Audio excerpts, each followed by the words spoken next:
আসসালামু আলাইকুম। আমি মোহাম্মদ মনিরুজ্জামান মনির যুক্ত আছি আপনাদের সাথে। আজকে আমাদের টক শোতে যুক্ত আছেন ল্যাটিন আমেরিকার কুখ্যাত পেশাদার ফুটবলার মেসি ভাই। তো মেসি ভাই কেমন আছেন?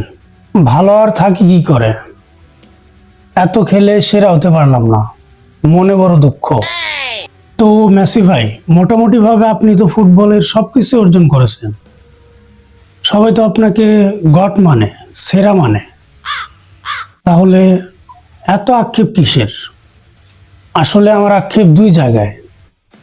প্রথমত, আমার একটা ইউরো ট্রফি নাই, যার জন্য প্রতিনিয়ত আমাকে ট্রলের শিকার হতে হয়। রিয়েল গড এবং নাম্বার ওয়ান ইউটিউবারের থেকে আমাকে সবসময় পিছিয়ে রাখা হয়। আর দ্বিতীয়টা শোনার আগে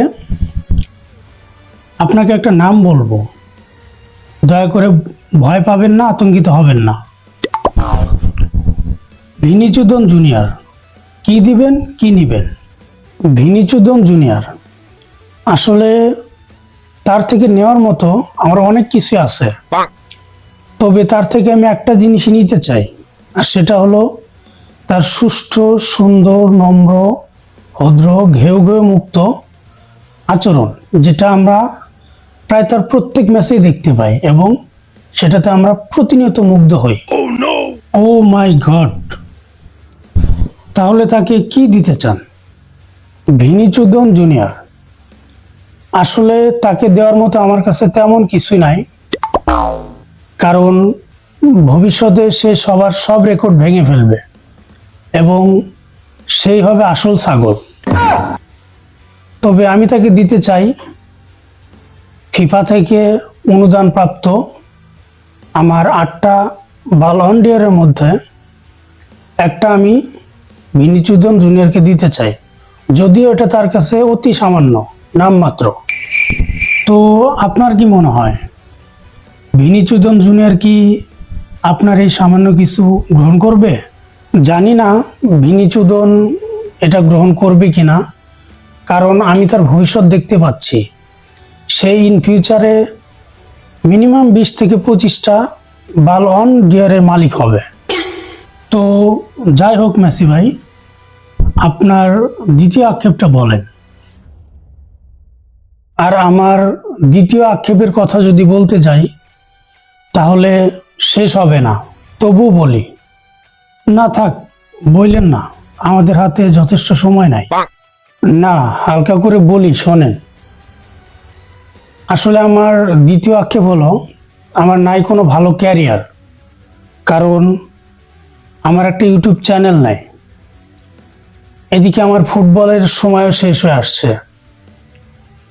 বার্সা আমাকে খেলা থেকে বাদ দিল, এবার ইন্টার মায়ামি যদি আমাকে খেলা থেকে বাদ দিয়ে দেয়, কি হবে আমার?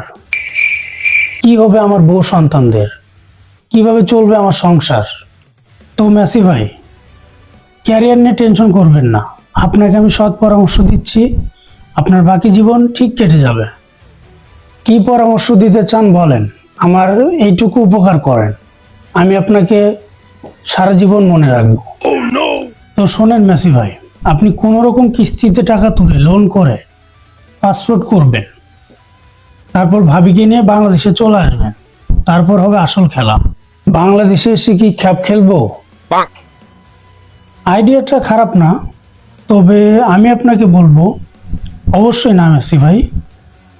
তাহলে শোনেন মেসি ভাই, ভাবি কিন্তু দেখতে মাশাআল্লাহ অনেক সুন্দর আছে, সো নো টেনশন। আপনি প্রথমে একটা ইউটিউব চ্যানেল খুলবেন, তারপর একটা ফেসবুক পেজ ক্রিয়েট করবেন, তারপর ভাবিকে নিয়ে শুরু করবেন কাপল ব্লগ, তারপর আপনি হবেন বাংলাদেশের টপ বউ ব্যবসায়ী।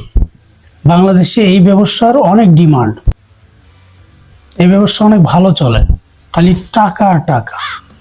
ধন্যবাদ চুতিয়া টকশর, ধন্যবাদ আমাকে এত সুন্দর একটা রাস্তা দেখানোর জন্য, আমার ফিউচার ব্রাইট করার পরামর্শ দেওয়ার জন্য আপনাকে আবারও ধন্যবাদ চুতিয়া টকশর।